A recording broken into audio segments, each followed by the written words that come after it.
Friends ఇదైతే మనకి HPCL అనమాట, హిందుస్థాన్ పెట్రోలియం కార్పొరేషన్ ఆఫ్ లిమిటెడ్కి సంబంధించి 730 వేరియస్ వేకెన్సీస్ ఏవైతే ఉన్నాయో దానికి సంబంధించినటువంటి అప్లికేషన్ ఆన్లైన్ ప్రాసెస్ అయితే మనకి 25th అయితే స్టార్ట్ అయింది. అలాగే 25th March 2026 దాకా మనకి టైం అయితే ఉంది అనమాట. మన వేకెన్సీస్కి సంబంధించి ఇక్కడైతే లిస్ట్ అయితే ఉంది అనమాట, చూసుకోవచ్చు అనమాట. ఇక జూనియర్ ఎగ్జిక్యూటివ్ అసిస్టెంట్ అనమాట, ఒక 10 వేకెన్సీస్ దాకా ఉన్నాయి. దీనికి సంబంధించి 3 years ఎనీ డిగ్రీ ఎక్స్పీరియన్స్ అని అవసరం అయితే లేదనమాట. అలాగే జూనియర్ ఎగ్జిక్యూటివ్ సివిల్కి సంబంధించి 3 years ఫుల్ టైమ్ డిప్లొమా అయితే కావాలి. అలాగే జూనియర్ ఎగ్జిక్యూటివ్ మెకానికల్కి సంబంధించి కూడాను సంబంధించిన వాటిలో డిప్లొమా అయితే అవసరం అయితే అవుతుంది అనమాట. అలాగే జూనియర్ ఎగ్జిక్యూటివ్ ఎలక్ట్రికల్, అలాగే కెమికల్, అలాగే చూసుకుంటే మనకి ఇక్కడ క్వాలిటీ కంట్రోల్, దీనికి సంబంధించి అయితే మన బీఎస్సీ కెమిస్ట్రీ వాళ్ళు కూడా ఎలిజిబుల్ అయితే అవుతారు. మిగతా వాటికి మాత్రం 3 years డిప్లొమా అయితే కావాలన్నమాట. అంటే 3 years రెగ్యులర్ డిప్లొమా అయితే అవసరం అయితే అవుతుంది అనమాట. జూనియర్ ఎడ్యుకేషన్ హెచ్ఆర్కి సంబంధించి 3 years full time regular BBA కానీ బిఎంఎస్ కానీ దానికి సంబంధించిన వాటిల్లో కనుక మన హెచ్ఆర్ స్పెషలైజేషన్ ఉంటే దానికి అప్లై అయితే చేసుకోవచ్చు. ఇంకా జూనియర్ ఎడ్యుకేటివ్ ఫైర్ అండ్ సేఫ్టీకి సంబంధించి మనకి any science graduate with fire and సేఫ్టీలో ఒక డిప్లొమా అయితే కావాలన్నమాట. ఇంకా కూడా మెకానికల్ ఇంజనీరింగ్కి సంబంధించి 4 years full time regular engineering BTech అవి అయితే కావాలన్నమాట. ఇంకా చూసుకుంటే మనకి ఇక్కడ ఎలక్ట్రికల్ ఇంజనీర్ 37 వేకెన్సీస్ దాకా ఉంది. దీనికి కూడా ఫుల్ టైమ్ బీటెక్, అలాగే సివిల్ ఇంజనీర్స్, అలాగే కెమికల్ ఇంజనీర్స్ వీళ్ళందరికీ కూడా 4 years full time regular engineering degree అవసరం అవుతుంది. ఇంకా ఆఫీసర్ డిగ్రీ విత్ సిఏ అయితే అవసరం అయితే అవుతుంది అనమాట. ఇంకా కూడా ఆఫీసర్ ఫైనాన్స్ సిఎంఈకి సంబంధించి మనకి క్వాలిఫైడ్ కాస్ట్ అకౌంటెంట్ అయితే అయి ఉండాలి విత్ డిగ్రీ అనమాట. ఇంకా చూసుకుంటే మన ఆఫీసర్ ఫైనాన్స్ ఎంబీఏకి సంబంధించి 2 years ఫుల్ టైం ఎంబీఏ అయితే అవసరమైతే అవుతుంది. డిగ్రీ అనేది కంపల్సరీ అనమాట. అంటే ఫుల్ టైం రెగ్యులర్ డిగ్రీ అయితే తప్పనిసరిగా చేసి ఉండాలి ఆ యొక్క ప్రొఫెషనల్ క్వాలిఫికేషన్తో పాటు. ఇంకా ఆఫీసర్ హెచ్ఆర్కి సంబంధించి కూడా 2 years ఫుల్ టైం పీజీ లేదంటే దానికి సంబంధించిన వాటిల్లో అంటే హెచ్ఆర్లో కానీ ఇంకా ఐఆర్లో కానీ దానికి సంబంధించిన వాటిల్లో మీకు మాస్టర్స్ డిగ్రీ ఉన్నా కూడా ఎంబీఏ ఉన్నా కూడాను మీరు ఎలిజిబుల్ అయితే అవుతారు అనమాట. ఇంకా ఆఫీసర్ ఐఎస్కి సంబంధించి మన 4 years full time regular engineering course అంటే కంప్యూటర్ సైన్స్ ఇంజనీరింగ్ వాటిల్లో చేసిన వాళ్ళు లేదంటే ఎంసీఏ చేసిన వాళ్ళు కూడాను దీనికి అప్లై అయితే చేసుకోవచ్చు అనమాట. దాదాపుగా 20 వేకెన్సీస్ దాకా ఉన్నాయి. ఫ్రెండ్స్ మీరు అప్లై చేసే ముందు ఒకసారి చెక్ చేసుకోవచ్చు అనమాట. ఇక్కడ మనకి ఇవన్నీ కూడా పర్మనెంట్ వేకెన్సీస్, పే స్కేల్స్ ఇచ్చారు, వేకెన్సీస్ ఉన్నాయి, అలాగే ఏజ్ లిమిట్ కూడా ఉంది, అలాగే ఎక్స్పీరియన్స్ అవసరం అయితే కనుక ఇక్కడ ఇచ్చారు అనమాట. లేకపోతే ఇక్కడ ఒక గీత అయితే ఉంది, వాటికైతే ఫ్రెషర్స్ కూడా అప్లై చేసుకోవచ్చు అని అర్థం అనమాట. ఇక్కడ చూసుకుంటే జూనియర్ ఎగ్జిక్యూటివ్ అసిస్టెంట్ ఆఫీసర్ వీటికైతే 0 to 6 years అనమాట. మిగతా వాటి అన్నిటికీ కూడా మనకి ఎక్స్పీరియన్స్ అనేది కంపల్సరీ, అంటే ఆఫీసర్ కేడర్ అన్నిటికీ కూడాను మీకు తప్పనిసరిగా 1 సంవత్సరం నుంచి ఒక 8 years 10 years వరకు కూడా ఎక్స్పీరియన్స్ అనేది మీకు అవసరమైతే అవుతుంది అనమాట. మీరు అప్లై చేసే ముందు ఒకసారి కనుక ఇవి చూసుకుంటే మీరు సరిపోతుంది అనమాట. సో లింక్ ఫర్ అప్లికేషన్ అనమాట. ఈమెయిల్ ఐడి పాస్వర్డ్ క్యాప్చర్ చేసి లాగిన్ అయితే అవ్వాలి. దానికన్నా ముందు ఇక్కడ మనకి సైన్ అప్ అనే ఒక లింక్ అయితే ఇచ్చారనమాట. దీని మీద క్లిక్ చేసి రిజిస్టర్ అయితే అవ్వాలి. ఈ విధంగా ఇదైతే మనకి రిజిస్ట్రేషన్ ఫామ్ అనమాట. ఇక్కడ స్టార్ మార్క్ పెట్టిన కంపల్సరీగా మనం ఫిల్ అవుట్ చేసుకోవాలి. ఇక్కడ కొన్ని స్పెషల్ క్యారెక్టర్స్ ఇచ్చారు, ఇవైతే మనం యూజ్ చేయకూడదు అనమాట. అలాగే మనకి లేటెస్ట్ బ్రౌజర్స్ అయితే యూజ్ చేసుకోవాలి. ఇక్కడైతే మన మీకు ఫస్ట్ నేమ్ అనమాట, first name confirmation, middle name confirmation, last name confirmation, middle name లేకపోతే వదిలేసుకోవచ్చు, లేదంటే కనుక ఈ విధంగా ఎంటర్ అయితే చేసుకోవచ్చు. స్టార్ మార్క్ లేదు వీటన్నిటికీ ఫుల్ నేమ్ ఇక్కడే ఎంటర్ చేసుకోవచ్చు. 40 characters లోపు ఉంటే కనుక మీ నేమ్. ఫ్రెండ్స్ ఇదైతే మన ఫోటో ఐడి ప్రకారం ఈ యొక్క నేమ్ అయితే ఎంటర్ చేసుకోవాలన్నమాట. సపోజ్ ఆధార్ కానీ ఇంకేదైతే మన డాక్యుమెంట్స్ మనం అక్కడ తీసుకెళ్తామో ఇంటర్వ్యూస్ కానీ దానికి సంబంధించి. ఫ్రెండ్స్ అలాగే మీకు 10 digit మొబైల్ నెంబర్ ఇక్కడ ఎంటర్ చేసుకోవాలి, కన్ఫర్మ్ అయితే చేయాలి సెకండ్ టైం. అలాగే ఈమెయిల్ ఐడి ఎంటర్ చేయాలి, కన్ఫర్మ్ చేయాలి సెకండ్ టైం. ఇక్కడ క్లిక్ హియర్ టు వెరిఫై అని ఉంది, దీని మీద క్లిక్ చేసి ఓటీపీ వస్తుంది, వెరిఫై చేయాలి. క్యాప్చర్ బాక్స్ ఎంటర్ చేసిన తర్వాత రిజిస్టర్ అనే బటన్ ఉంది ఇక్కడ, దీని మీద క్లిక్ అయితే చేయాలి. ఫ్రెండ్స్ ఈ అప్లికేషన్కి సంబంధించి మనకి ఎడిట్ ఆప్షన్ ఉండదు అనమాట, అంటే మోడిఫై చేసుకున్న తర్వాత అవకాశం ఉంది. సో జాగ్రత్తగా చెక్ చేసుకుని అన్ని ఫీల్డ్స్ మనం వర్క్ అయితే చేసుకోవాలి. ఫ్రెండ్స్ ఇదైతే మన రిజిస్ట్రేషన్ ఫామ్, మీరు గతంలో కనుక రిజిస్టర్ అయ్యి ఉంటే కనుక ఇప్పుడు మళ్ళీ చేసుకోవాల్సిన అవసరం అయితే లేదు. ఫ్రెష్గా ఆ యొక్క క్రెడెన్షియల్స్తో మీరు ఇక్కడ లాగిన్ అయితే అవ్వచ్చు. ఈమెయిల్ ఐడి పాస్వర్డ్ క్యాప్చర్ ఇచ్చేసి సైన్ ఇన్ అయితే అవ్వాలి. ప్లస్ మనకి లాగిన్ ఫామ్లో ఒక యూజర్ నేమ్ పాస్వర్డ్ ఎంటర్ చేసిన తర్వాత క్యాప్చర్ ఎంటర్ చేసిన తర్వాత మన ఈమెయిల్ ఐడికి ఒక ఓటీపీ వచ్చిందనమాట. ఇక్కడ వెరిఫై అయితే చేసుకోవాలి మనం. ప్లస్ మీకు ఉన్నటువంటి ఒక ఎలిజిబిలిటీ క్రైటీరియాని బట్టి మీరు ఇక్కడ మల్టిపుల్ పోస్టులకు అప్లై అయితే చేసుకోవచ్చు. అయితే ఇక్కడ మనకి లింక్ అయితే ఉందన్నమాట. మీరు ఏ పోస్ట్కి అప్లై చేయాలంటే ఆ పోస్ట్కి లాగిన్ అయిపోయి దాని మీద క్లిక్ చేసి డైరెక్ట్గా అప్లై అయితే చేసుకోవచ్చు. ఇక్కడ ఒక నోట్ అయితే వచ్చిందనమాట. ఏంటంటే మనకి దీనికి అప్లై చేసే ముందు ఒక రెజ్యూమ్ అనేది మనం రెడీ చేసి అలాగే ఫోటోగ్రాఫ్ అలాగే సిగ్నేచర్ కూడాను రెడీ చేసుకుని పెట్టుకొని ఇక్కడ అప్లై అనే బటన్ దాని మీద క్లిక్ అయితే చేసుకోవాలి. ప్లస్ ఇది అప్లికేషన్ ఫామ్ అనమాట. ఇక్కడ చూసుకుంటే మనకి దాదాపుగా 7 స్టెప్స్ అయితే ఉన్నాయి. కొన్ని డీటెయిల్స్ అయితే కొన్ని ఆటోమేటిక్గా వస్తాయి, మిగతావన్నీ మనం ఫిల్అప్ అయితే చేసుకోవాలి. ఇక్కడ కొన్ని స్పెషల్ క్యారెక్టర్స్ ఏదైతే ఇచ్చారో ఇవన్నీ మనం యూజ్ చేయకూడదు అనమాట. అప్లికేషన్ ఫామ్లో తీసుకోవద్దు. ఇంకా స్టార్ మార్క్ పెట్టిన తప్పనిసరిగా ఫిల్అవుట్ అయితే చేయాలన్నమాట.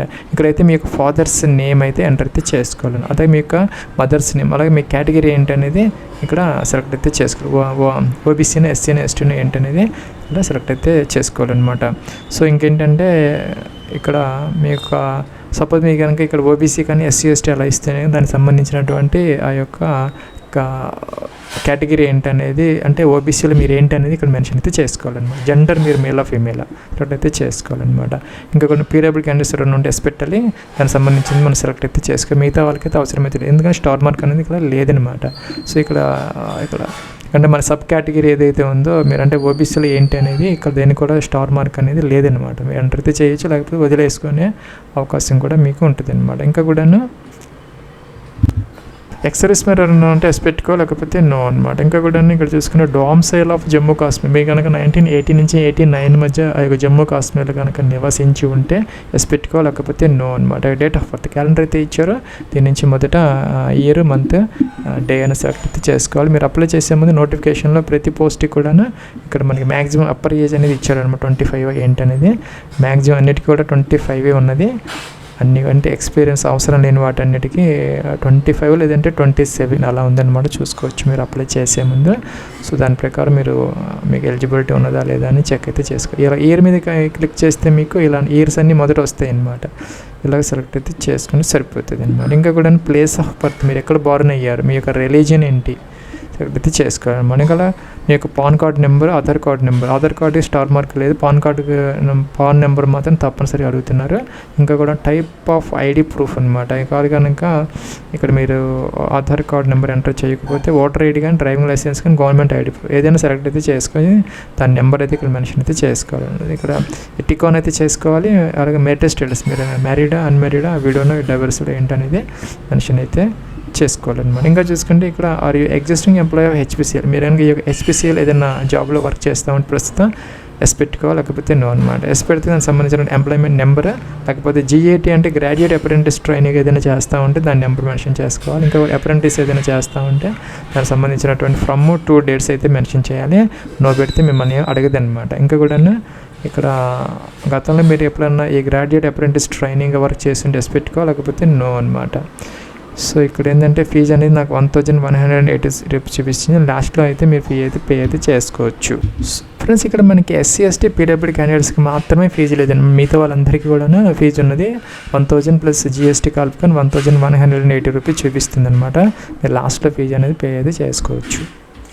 ఫ్రెండ్స్ ఇదైతే మనకి సెకండ్ ట్యాబ్ అనమాట. అంటే ప్రెజెంట్ కరస్పాండెన్స్ అడ్రస్ ఏదైతే ఉందో door number, flat number first కాలంలో అంటారు. అలాగే అపార్ట్మెంట్, కాలనీ, రోడ్డు, ఏరియా ఉంటుంది కదా అవి ఇక్కడ సెకండ్ కాలంలో. అలాగే సిటీ ఇక్కడ ఎంటర్ చేసుకోవాలి, పిన్ కోడ్ ఎంటర్ చేయాలి, డిస్ట్రిక్ట్, స్టేట్ అన్ని ఎంటర్ చేయాలి. పర్మనెంట్ అడ్రస్ సేమ్ అయితే ఇది టిక్ ఆన్ చేస్తే సరిపోతుంది అనమాట.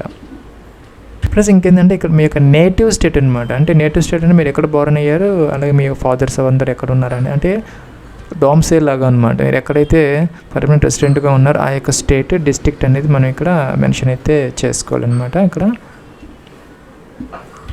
ఫ్రెండ్స్ ఇక్కడ ఏంటంటే ఈమెయిల్ ఐడి అలాగే మొబైల్ నెంబర్ ఆటోమేటిక్గా వస్తున్నాయి. ఆల్టర్నేటివ్ సెకండ్ కాంటాక్ట్ నెంబర్ ఏదైనా ఉంటే ఇక్కడ ఎంటర్ చేసుకోవచ్చు, లేకపోతే వదిలేసుకోవచ్చు అనమాట. ఇంకా కూడా ప్రిఫర్డ్ సెంటర్స్ అనమాట, ఎగ్జామినేషన్ సెంటర్స్కి సంబంధించి ఇక్కడ మనకి హైదరాబాద్ ఉంది, అలాగే రాజమండ్రి, నెల్లూరు, కర్నూలు, కాకినాడ ఉంది, ఇంకా తిరుపతి, విశాఖపట్నం, విజయనగరం అన్నీ కూడా ఉన్నాయన్నమాట. దాంతోపాటు అదర్ ఇవి కూడా ఉన్నాయి. మీరు ఎక్కడైతే చూస్ చేసుకుంటారో అక్కడ ఎగ్జామ్ అనేది జరుగుతుంది అనమాట. అన్నీ చూసుకోవచ్చు. వరుసగా మొదట స్టేట్ ఇచ్చారనమాట.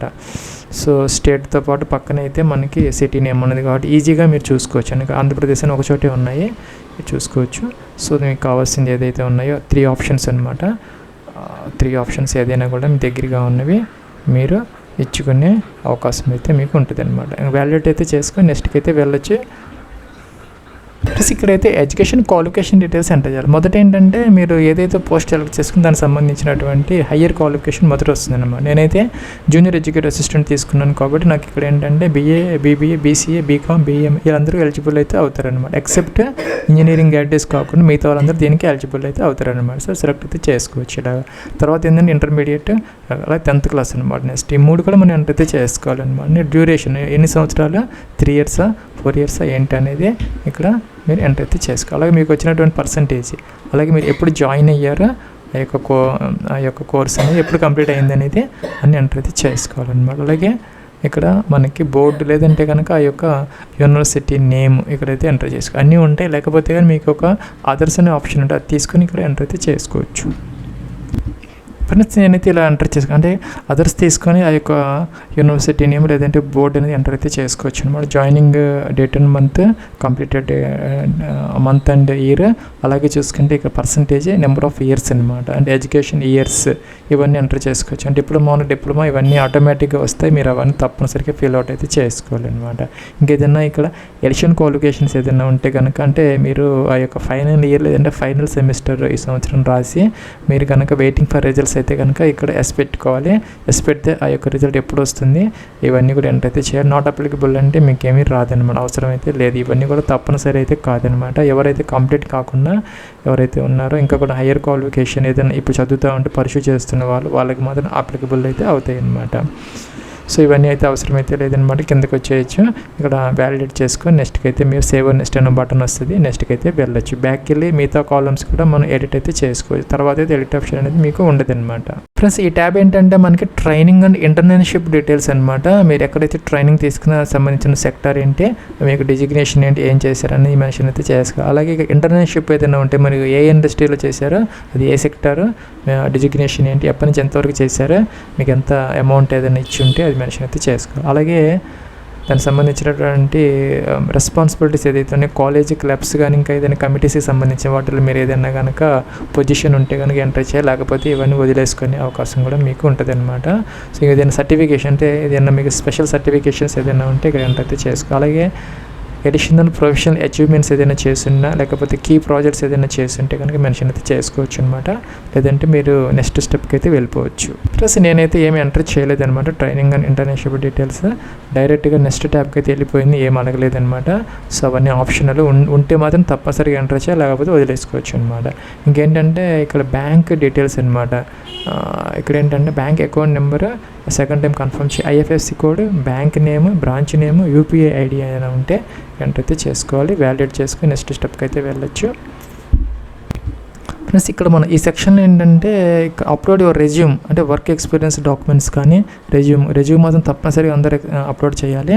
వచ్చేసరికి మనకి 5 MB వరకు అలో చేస్తారు, PDF ఫార్మేట్ అనమాట. ఇంకా ఫోటోగ్రాఫ్ లేటెస్ట్ కలర్ ఆ యొక్క పాస్పోర్ట్ సైజ్ ఫోటోగ్రాఫ్ ఏదైతే ఉందో మీ యొక్క ఫేస్ అనేది ఎక్కువగా కూడా అంటే 80% ఫేషియల్ కవరేజ్ ఉండాలి. అలాగే సిగ్నేచర్ కూడా క్లియర్గా ఉండాలన్నమాట. 200 KB వరకు అలో చేస్తారు JPG ఫార్మేట్లో అనమాట. అంటే సైజ్ ఏదైనా మీరు ఎక్కువ తక్కువ చేసుకోవాలి అనుకుంటే మనకి టూల్స్ ఉంటాయి అనమాట. PA7 అనేది ఒకటి ఉంటుంది. అప్లోడ్ చేసుకొని సైజ్ మీకు ఎంత కావాలని అంత పెట్టుకొని ఆ యొక్క రిక్వైర్డ్ సైజులోకి తెచ్చుకొని డౌన్లోడ్ చేసుకొని అప్లోడ్ అయితే చేసుకోవచ్చు అనమాట. వీళ్ళు కూడా ఒకటి ఇచ్చారనమాట, how to resize and reduce picture size అని చెప్పేసి అలాగైనా చేసుకోవచ్చు. అప్లోడ్ చేసిన తర్వాత వ్యాలిడేట్ అయితే చేయాలి. బ్యాక్ వెళ్ళి మీరు చూసుకోవచ్చు అనమాట అన్నీ కూడా ట్యాబ్స్. మీకు ఏదైనా మోడిఫికేషన్స్ ఎడిటింగ్ కావాలంటే చేసుకోవచ్చు. తర్వాత అయితే మీకు ఎడిట్ ఆప్షన్ అనేది ఉండదన్నమాట. ప్లస్ నేనైతే అన్నీ అప్లోడ్ చేసిన తర్వాత ఇలాగ వచ్చిందనమాట. నేను టిక్ ఆన్ చేయాలంటే డిక్లరేషన్ ఇస్తున్నాం అనమాట. మనని మేము డిక్లరేషన్ ఇచ్చే ముందు బ్యాక్ వెళ్ళి అన్నీ చెక్ చేసుకుని, ఇదైతే ప్రివ్యూ అనమాట, మనకి అన్నీ చెక్ చేసుకోవచ్చు. ఇంకా బ్యాక్ వెళ్ళి కూడా మీరు చెక్ చేసుకోవచ్చు. ఏదైనా మీకు ఎడిటింగ్ ఏదైనా కావాలనుకున్న కరెక్షన్స్ అనేది చేసుకోవచ్చు అనమాట. ఫైనల్ సబ్మిట్ అయితే చేస్తే ఫీజు అనేది మనం పే అయితే చేసుకోవచ్చు. ఒక నోట్ అయితే వచ్చిందనమాట, ఎడిట్ ఆప్షన్ లేదని చెప్పేసి. ప్లస్ ఇక్కడ ఏంటంటే ఫీజు చూపిస్తుంది అనమాట. ఇక్కడ క్లిక్ టు పే అనాలి. ఇక్కడ కండిషన్స్ వచ్చాయి, సబ్మిట్ అనాలి, టిక్ ఆన్ చేసి. ఇక్కడ ఏంటంటే మన స్టేట్ బ్యాంక్కి సంబంధించిన గేట్వే ఓపెన్ అయింది అనమాట. మీకు స్టేట్ బ్యాంక్ అని కాదు, మీకు ఏ బ్యాంకులో ఒక డెబిట్ కార్డ్, క్రెడిట్ కార్డ్ కానీ ఇంకా కూడా నెట్ బ్యాంకింగ్ ఉన్న, UPI ఉన్న ఎలాగైనా మీరు పే అయితే చేసుకోవచ్చు అనమాట. తర్వాత మీరు ఇంకో పోస్ట్కి అప్లై చేయాలంటే లాగిన్ అయిపోయి ఆ యొక్క పోస్ట్ మీద క్లిక్ చేసి ఈ డీటెయిల్స్ అన్నీ మెన్షన్ చేసేసి ఫీజు పే చేస్తే మీరు ఆ విధంగా మల్టిపుల్ పోస్టులు కూడా అప్లై చేసుకునే అవకాశం అయితే మీకు ఉంటుంది.